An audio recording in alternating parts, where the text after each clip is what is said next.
మిమ్మల్ని అడుగుతున్నాను, how to get the hell out of your house, how to get the darkness out of your house. మీ ఇంట్లో సంచరిస్తున్న నరకము లాంటి అనుభవము, నరకము లాంటి పరిస్థితులు, చీకటి, డార్క్నెస్, ఇల్లంతా కూడా చీకటే. ఇల్లంతా చీకటి అంటే నేను భౌతికంగా అనట్లేదు, అంటే లైట్స్ లేవా అది కాదండి. చీకటి అంటే ఏంటి? ఉందా చీకటి?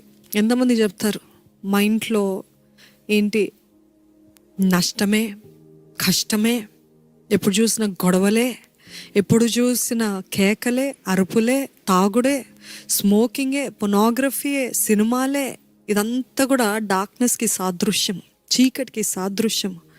చూడండి, దేవుని కాపుదల మన ఇంటికి కావాలంటే ఆయన మహిమ కావాలి, ఆయన మహిమ కావాలి.